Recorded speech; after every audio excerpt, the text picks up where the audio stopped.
You know, it's funny. We tell ourselves we don't have time for breathing techniques, and then we spend 20 minutes scrolling through social media to relax. If you've ever felt guilty about not having a meditation practice, I have some good news for you. Hi, my name is Marcy, and welcome to Establishing Your Balance. I have heard from many of you asking the same question. Is there a difference between mindfulness breathing and meditation? Yes, there is actually a difference between them, and one of them takes less time than making your morning coffee. I'm going to break down exactly what each practice does for your mental health and show you how to use both, even with a schedule that's packed tighter than your junk drawer. Have you ever felt your heart racing when your toddler starts melting down in the grocery store? That moment when everyone is staring and you feel like you might lose it too? Or maybe you have a big client call at work and technology just isn't on your side. These are exactly the moments when mindfulness breathing becomes your secret weapon. This isn't some fancy wellness trend that requires special equipment or perfect conditions. Mindfulness breathing is your quick access button for immediate calm during those crisis moments when life feels completely out of control. Here's what most people get wrong about breathing techniques. They think they need to find a quiet space, sit cross-legged, have 10 minutes of uninterrupted time. That's actually holding them back from using this powerful tool when they need it the most. The beauty of mindfulness breathing is that you can do it anywhere, anytime, without anyone even knowing. You can use it while standing in line at a store, sitting in your car before a work meeting, or even while your kids are having a bedtime meltdown. Let me walk you through what's actually happening in your body during those chaotic moments. Your fight or flight response kicks in faster than you can blink. Your heart starts pounding, your breathing gets shallow, and your muscles tense up. Your body is literally preparing to run from danger, even though the danger is just your 3-year-old refusing to put on shoes when you're already running late. This stress response happens automatically, but here's the good news. You can manually override it with intentional breathing. The technique I want to teach you is called 4-7-8 breathing, and it works like magic. You breathe in through your nose for 4 counts, hold that breath for 7 counts, then breathe out through your mouth for 8 counts. Let me give you some real scenarios where this works. When you're facing a work deadline and feeling overwhelmed, use this technique right at your desk.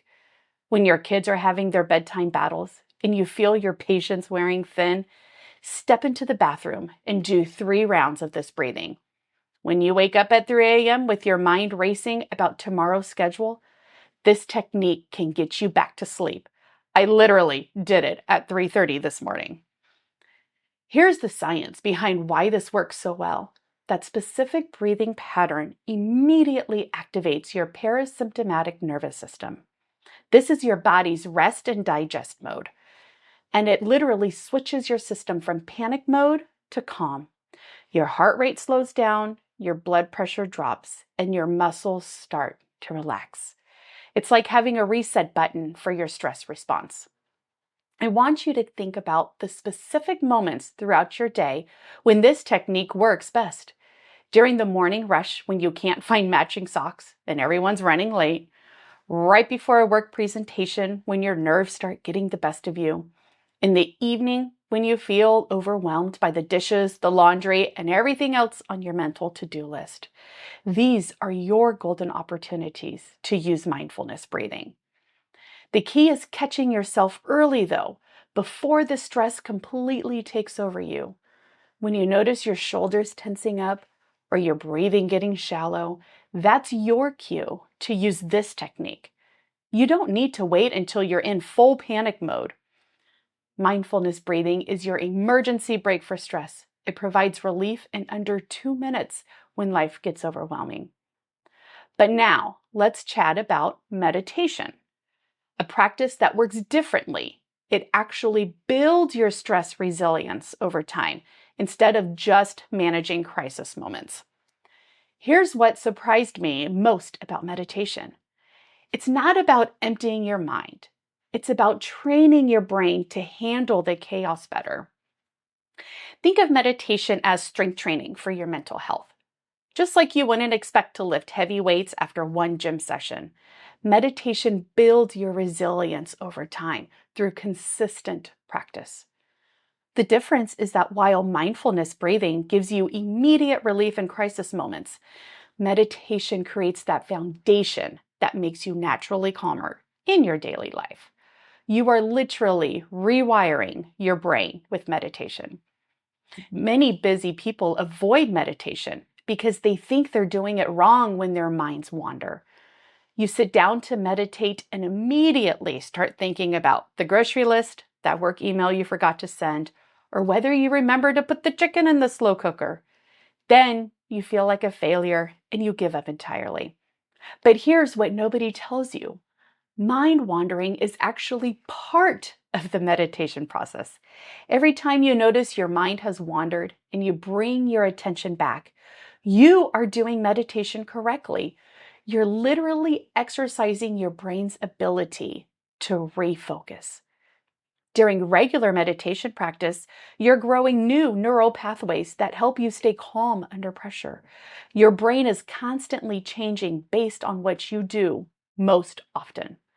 When you practice meditation consistently, you strengthen the parts of your brain responsible for attention, emotional regulation, and stress management. This isn't just feel-good theory. Brain scans show measurable changes in people who meditate regularly. The areas that handle anxiety and reactivity actually shrink, while the areas that manage calm responses grow stronger. There are two main types of meditation that work well for different personality types. Focused attention meditation involves concentrating on one thing, like your breath, a word, a candle flame. This works great if you like structure and clear directions. Open awareness meditation is more about observing whatever comes up in your mind without judgment. If you're someone who gets frustrated by rules and prefers flexibility, this approach might feel more natural. But both types train your brain, just in slightly different ways. Consistent meditation practice changes your default stress response over time. Instead of immediately getting triggered when your kids start fighting or your boss sends a last-minute request, you develop a pause between the stressor and your reaction. You still feel the stress, but it doesn't hijack your entire nervous system or your entire day. You become less reactive to daily triggers because your brain has literally rewired itself to handle challenges more calmly. You don't need hour-long sessions or perfect silence. Even 5 minutes before bed creates measurable changes in your stress levels and sleep quality. Some people meditate during their lunch break at work, sitting in their car for just a few minutes. Others wake up 5 minutes earlier and meditate before the household chaos begins. The key is consistency and building, not the overall duration. 5 minutes every day beats 20 minutes once a week. Even think about how you build your workout routine. You don't just go out and run a marathon. You build it a little each day, each week, each month. Meditation complements, but doesn't replace those immediate relief techniques we talked about earlier. Think of breathing techniques as your emergency toolkit and meditation as your long-term insurance policy. When you're in a crisis moment, you still need that quick 4-7-8 breathing technique. But when you have a regular meditation practice, those crisis moments happen less often, and they feel less overwhelming when they do occur. Meditation rewires your brain to handle daily stress better over time, creating a foundation of calm that makes everything else more manageable. This isn't about becoming a Zen master who never gets stressed. It's about building the mental resilience to handle your real life with more ease and less reactivity. But how do you know which technique to use at any given moment? What if I told you there are specific warning signs that tell you exactly which technique to use in any stressful moment? Your body is constantly sending you signals about what kind of stress you're dealing with. The problem is, most of us have never learned how to read these signals properly. We just feel bad and randomly try whatever technique we remember, hoping something will work. We may have tried meditation when we're having a panic attack or use breathing exercises for ongoing anxiety that needs deeper work.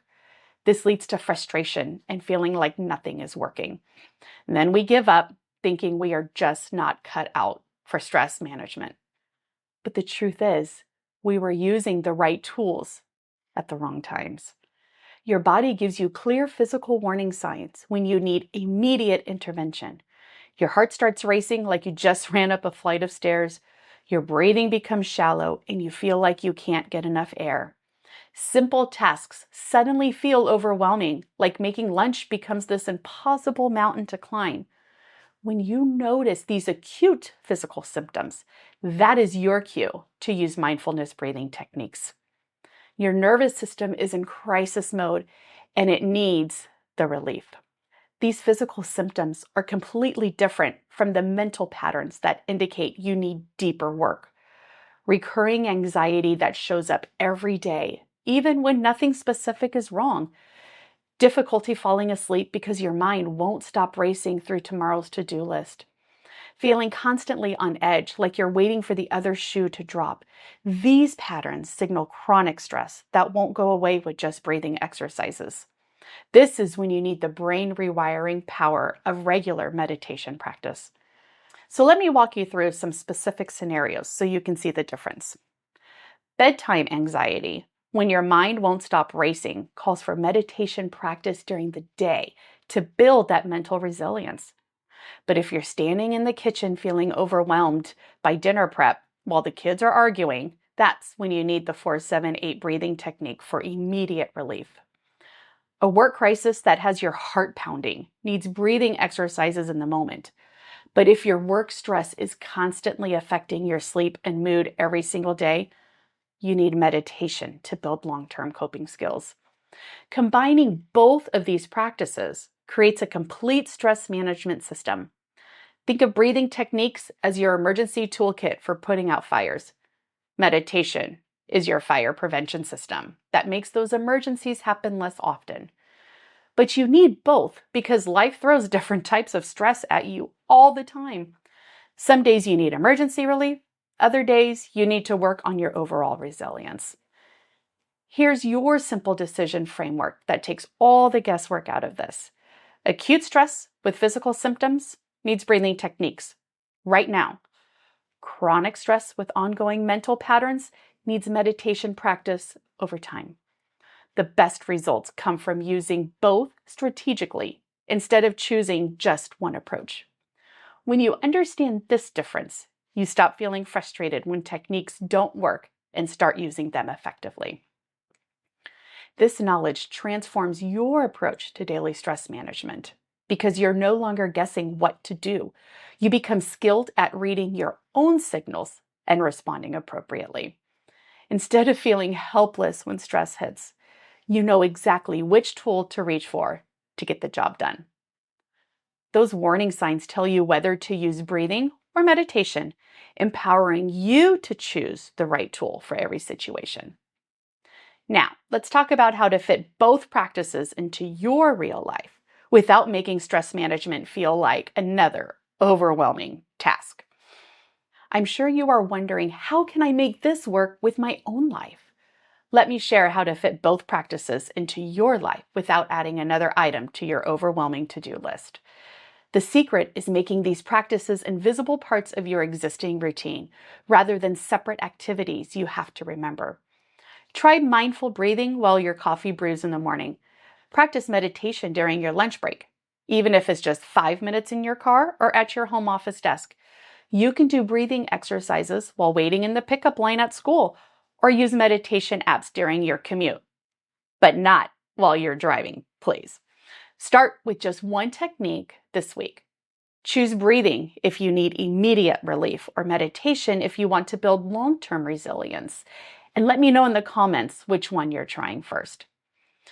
Just like beginning a new workout, starting a meditation practice, or learning to breathe mindfully, change isn't meant to be effortless. These practices ask something of you, your attention, your presence, and your heart. And that's okay. Growth happens when you challenge yourself with kindness. You're not just learning something new, you're gently rewiring your brain and building emotional and mental muscles. Some days will feel light and easy. Other days might be heavier. But every step you take matters. What's most important is that you begin and that you stay committed with self-compassion. The results will come slowly, beautifully, and meaningfully. Remember, you are an amazing person. You are already strong. Everything you need to find balance is already within you, and you're not alone. We're here to support you, and we truly want to hear from you. If this message resonates with you, give it a like, subscribe, and join me over at establishingyourbalance.com for more encouragement, reflections, and tools through our newsletters. We'll chat again soon. Until then, take care.